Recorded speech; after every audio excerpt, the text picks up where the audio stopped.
May 22nd, 2010. The north side of Everest was eerie. Wind tearing through tents, oxygen tanks hissing, climbers tightening their boots for the final push into the death zone. Every person up there had trained for years. Every person knew the risks. But one climber didn't fit the profile. He wasn't a veteran guide. He wasn't even old enough to drive. He couldn't vote, drink, or legally sign his own waiver. Yet, there he stood, at the edge of the world. A 13-year-old boy. What were you doing at 13? Sitting in a classroom, maybe glued to video games, or hanging out with friends after school. Probably even those seasoned climbers were too. But this teenager was clinging to an icy rock in the death zone. Chest burning, legs shaking beneath layers of frozen gear. Every mistake carried the same consequence of falling thousands of feet into the void. Was this ambition or recklessness? Today, we're stepping into one of Everest's most controversial climbs, the day a child entered the death zone. Welcome to the extreme edge. While most kids were in middle school dealing with their first heartbreaks and school gossip, Jordan Romero was looking at the climbers on the tallest mountain and asking himself, why not me? Jordan was born in July 1996 in Redlands, California. He grew up in a suburban setting, surrounded by the stunning California mountains. While many classmates preferred screens or sports fields, Jordan came alive on a trail, breathing in the crisp mountain air. Ironically, it started in school, where he saw an art mural of the 7 summits, and as soon as he set his eyes on them, Jordan made up his mind. He was going to climb every single one of those mountains. What set Jordan apart from other climbers with the same drive? You see, Jordan was not dreaming of his adult future, he was dreaming of a matter of a few years. By age 10, Jordan had already climbed Africa's highest mountain, Mount Kilimanjaro. It stands at 19,341 feet above sea level. Kilimanjaro is less technical than Everest, but it's still tough for a 10-year-old. The air is thin near the top, and many adults turn back because of altitude sickness. But Jordan pressed on, step after step, until he stood at the very top. That was his first major taste of what thin air felt like, and he knew it would not be his last. Once Kilimanjaro was behind him, Jordan faced his next challenge, this time in Australia. Compared to Kilimanjaro, Mount Kosciuszko is smaller at 7,310 feet, but the unpredictable weather was enough to make an adult mountaineer turn back. But once again, Jordan made it to the top. Next came Mount Elbrus, the highest mountain in Europe at 18,510 feet. The Russian Caucasus hosts Elbrus. Here, storms can trap climbers for days, but for Jordan, it was another step forward to test his patience and endurance. By the age of 11, Jordan was climbing mountains that most adults never even attempted. In December 2007, he traveled to South America to take on Aconcagua in Argentina, rising 22,841 feet. Aconcagua is the tallest peak outside of Asia and is notorious for its brutal winds. In fact, it is often called the Mountain of Death because of the number of climbers who underestimate it and don't live to tell the story. Jordan faced the same altitude and the same risks as anyone else until he reached the summit. At 20,310 feet, Denali is one of the toughest mountains on Earth. Its size and proximity to the Arctic Circle make it harsh. The temperatures fall well below zero, and storms arrive without warning. For an 11-year-old, this climb pushed every boundary of physical capacity. Yet, Jordan made it safely to the top, crossing Denali off his list. Now, he has 2 summits left to finish the legendary list: Vinson Massif in Antarctica and the tallest of all peaks, Mount Everest. At 29,032 feet high, Everest is a lot different. The mountain is clearly dangerous as there are littered bodies everywhere. By this point, 13-year-old Jordan had a resume that only a few mountaineers twice his age could match. By the time he reached his teenage years, he had already climbed 5 of the 7 summits. Now, he was set for another challenge. This time, it was the infamous Everest. To prepare, Jordan trained at home for long hours. With the encouragement of his father, Paul Romero, and stepmother, Karen Lundgren, Jordan's determination didn't drop. Soon, the question shifted from whether Jordan would climb Everest to when he would. By spring 2010, Jordan's team shared the answer with everyone. 13-year-old Jordan Romero from California was going to climb Mount Everest. The media went wild. The story of a 13-year-old boy from California attempting the world's highest peak was irresistible. Reporters scrambled for details, and the global climbing community held its breath. It seemed the world was about to witness either a historic event or a tragedy. All eyes were on Jordan Romero. But before he could even touch the mountain, a great challenge was already waiting for him. Tiny detour on this chaos train. If you'd like to be part of the extreme community, get early access to our videos and exclusive polls, come join us on Patreon. See you there. Nepal had already banned climbers under 16 from the southern route of Everest. The officials believed children lacked the strength for such a stressful challenge. But on the north side in Tibet, the Chinese government has no minimum age limit. Now, the North Ridge is not as crowded as the south route through Nepal, but it is harsher, and here's why. You see, stronger winds and colder temperatures make climbing tougher, and the longer distance to the summit tests climbers' limits. What's worse is that the south side provides a helicopter rescue for disasters, but the north side does not. Once you commit to the Tibetan side, you are on your own. Jordan's team had his athletic dad, Paul, his stepmom, Karen, and 3 Sherpas, Ang Pisang, Lama Dawa, and Lama Karma. Although Paul was not a mountaineer, he worked as a helicopter paramedic with training in high-altitude medicine and rescue. In his free time, Paul and Karen also enjoyed running ultramarathons and adventure racing. They were people who knew all about the dangers of Everest. This team became Jordan's lifeline and, in many ways, the only barrier between him and the mountain. In April 2010, the team reached base camp on the Tibetan side, sitting at about 17,000 feet. Now, for most people, this altitude alone would feel suffocating. Headaches, dizziness, and nausea often occur sooner than they'd happen on the Nepali side.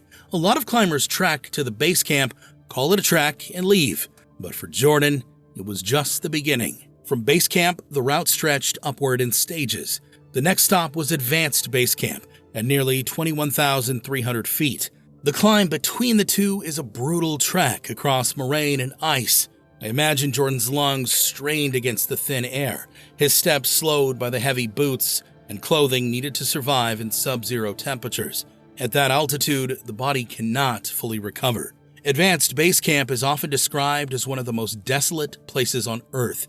The tents sit on rock and ice, surrounded by glaciers and ridges that block out the horizon. Wind rattles the canvas at night, sounding like a constant roar. Yet, it was here that Jordan gave interviews to reporters, his voice crackling through satellite phones. The process from there was not the final push toward the summit, but rather a cycle known as acclimatization. Climbers would go up to higher camps, then come back down. They would ascend again, slowly training their bodies to handle less oxygen. Without proper acclimatization, the brain swells, the lungs fill with fluid, and death comes quickly. Jordan's young body had to adapt just like any adults, and under the observant eye of his father and the Sherpas, he did.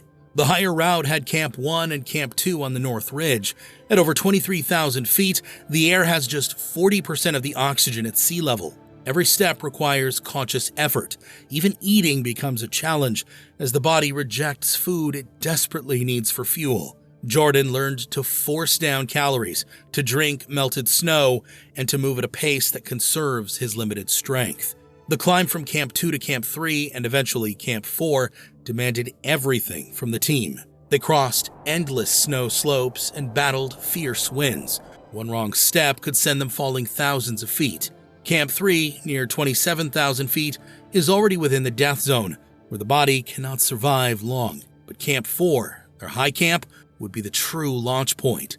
Camp 4 sits at around 27,200 feet, just below the summit pyramid. Here, the sky turns into a darker shade of blue, and the air feels like breathing through a straw. Human bodies fall apart quickly in this place.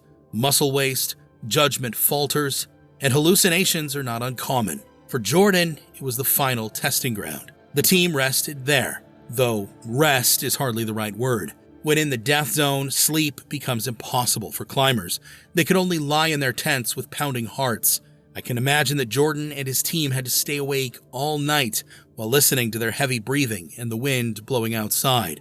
After weeks of preparation, rotations, and waiting for the weather to break, the call was made. On May 21st, 2010, under the black sky of night, Jordan and his team would leave Camp 4 and begin their summit push. At 27,200 feet, the line between survival and collapse is a thin one. The human body is not built to exist here. Muscles break down faster than they can be repaired. The brain slowly fails because of lack of oxygen. But Jordan and his team had trained in high-altitude tents, and it was only a matter of time before they found out if they had trained hard enough. Jordan Romero clipped into his rope and stepped out of his tent into the freezing dark. The climb began just after midnight, not by choice, but as a necessity. Summit from the north side often starts at night to maximize daylight on the descent. The cold was brutal, but in some ways, the team welcomed it. Freezing air meant firmer snow and ice, less chance of avalanches or collapsing ridges. Still, the thermometer read close to negative 30 degrees Fahrenheit, and the cold was far worse. Headlamps came to life, creating tunnels of light through the blackness. The only sounds were the crunch of crampons on hard ice and the hiss of oxygen flowing through masks. Jordan's steps were small and measured, and at that altitude, every step felt like a cross-country race. The climb from Camp 4 began with steep snow slopes leading up toward the high ridges. Here, the terrain formed a steep incline, forcing Jordan to kick into the ice with each step. Beneath him, the ground faded into darkness. It was a void ready to swallow anyone who slipped. Ropes anchored in the mountain offered some safety, but this only worked if every clip, knot, and move was perfect. By the time they reached the first major ridge, Jordan's body was already fighting back. His chest heaved with each breath. His legs trembled under layers of gear, and yet, step by step, he pressed upward. Around him, other climbers were turning back. Frostbite, exhaustion, and fear piled up, but the mountain only lets in the strong and the stubborn. As dawn began to stain the horizon with a faint glow, the most infamous barrier of the North Ridge loomed: the first step. The first step rises at nearly 27,900 feet. It is a very steep wall of rock and snow that forces climbers to scramble on hands and knees, clinging to frozen stone with oxygen-starved muscles.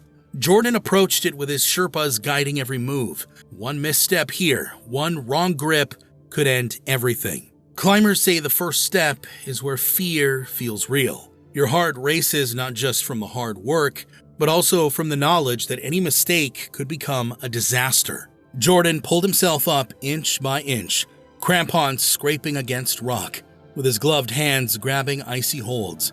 His Sherpa steadied him, their rope lines the only lifeline between him and a fatal fall. After what felt like an eternity, he threw himself over the top. One obstacle down, two more to go. Beyond the first step, the ridge stretched like a knife's edge. On one side, a drop into Tibet. On the other side, a plunge into Nepal. The path was no wider than a few feet, sometimes less, forcing Jordan to balance with precision while gusts of wind threatened to knock his small 13-year-old body sideways. Every gust was a reminder that Everest does not forgive. Hours passed as they inched toward the next monster, the second step. At 28,140 feet, the second step is a nearly vertical rock face rising about 100 feet. Climbers call it one of the most technically difficult sections on any route on Everest. For decades, it has been the barrier that has stopped expeditions cold. In 1975, a Chinese team installed a crude metal ladder into the step. It's still a narrow, shaky ladder fastened to bare rock. It sways in the wind, nearly 5.5 miles above sea level. Climbing it is an act of both skill and willpower. Jordan's father watched closely as his son clipped himself in. Then, with slow, deliberate movements, Jordan began to climb. His oxygen mask fogged with each breath. His gloves barely gripped the rungs. The ladder shook under his weight, the wind clawing at him. Step by step, he ascended. At the top, another Sherpa reached down, hauling him over the lip. Behind him, the rest of the team followed. They had cleared the second step, but their ordeal was far from over. The third step awaited, smaller but cruel in its timing. At around 28,500 feet, this rocky outcrop comes when climbers are nearly exhausted, muscles are burning, and the brain is begging to stop. Yet here, Jordan had to summon every ounce of focus. With trembling hands, he climbed up the final step. At last, he reached the ridge beyond. By now, the sun was fully up, though its warmth never reached them. It was a new day, May 22nd, but they probably didn't even know what day it was, just focused on the summit pyramid. The summit pyramid stood tall, shining white against the sky. This was the last challenge, but also the longest. From here, the climb to the top was slow and tough, every footstep dragging them closer to the thin line between earth and sky. Jordan's pace slowed to a crawl. His Sherpas urged him on, reminding him to breathe, to move, to keep fighting. He looked up at the summit, so close and yet impossibly far. At this height, over 29,000 feet, time itself felt distorted. Minutes felt like hours. Some climbers collapse while others turn back. For Jordan, it was a test, not of age, but of will. Besides, he had his family right below him. He wasn't alone. Jordan's legs shook with every move. Still, he climbed until night turned to morning. Frost formed on his goggles and eyelashes. For over 14 hours, Jordan fought through cold and fatigue. Step by step, he inched closer to the summit ridge. And then, on the morning of May 22, 2010, Jordan Romero took the final steps to the highest point on Earth, 29,032 feet above sea level. At just 13 years and 10 months old, he became the youngest climber in history to stand on Everest's summit. I can only imagine the pride of his father as he made it to the summit with the rest of the team. The summit of Mount Everest is not really a place for celebration. It's too small and too exposed. A few steps in the wrong direction means falling into Tibet or Nepal, thousands of feet below. The air is so thin that even with bottled oxygen, every breath feels like drowning. And yet, for those moments, Jordan took in his victory, probably reminding himself it was no longer a dream. Within minutes, the Sherpas instructed everyone to begin the descent. Despite how dangerous the climb up had been, the way down wasn't any better. In fact, more climbers die on the descent than on the ascent. Jordan clipped back into the fixed lines and began his careful journey downward. One step after another, he and the team retraced their path. News of Jordan Romero's summit spread quickly around the globe. The image of a boy just into his teens standing on top of the world captivated the media. Headlines shouted his achievement, and for many, it was an awe-inspiring story of determination. But it was when Jordan came down that he realized that not everyone cheered or approved of his climb. Child psychologists and mountaineering veterans started voicing concern. Dozens of adult climbers die on Everest each year, some from falls, others from altitude sickness. To these critics, taking a 13-year-old into such an environment is reckless and even irresponsible. However, the major debate was about consent and responsibility. Many people thought Jordan was influenced by his father, so they had questions.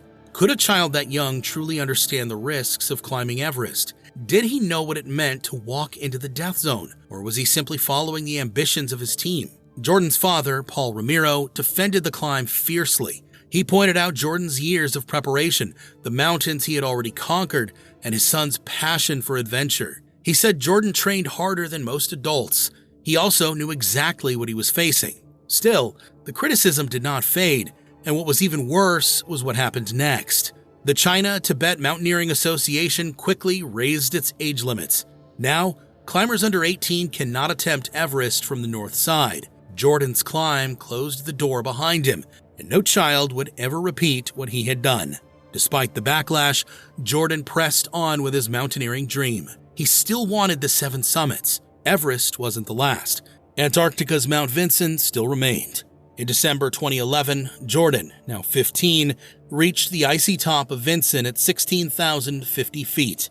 With that final climb, he became the youngest person in history to complete the 7 summits. It was a record that stood as both an inspiration and a controversy. It was also a record nobody else could break or even attempt after the age restrictions on both sides of Everest. But records were never Jordan's intention. He was just a young boy with a dream. Jordan Romero's climb of Everest is still one of the most talked about events in mountaineering today. Was it an extraordinary achievement of preparation, courage, and youthful determination? Or was it an example of adults pushing a child too far, too soon, into a world of risk he could barely comprehend? What are your thoughts? Thanks for watching, and I'll see you in the next one. Stay bold and live brave.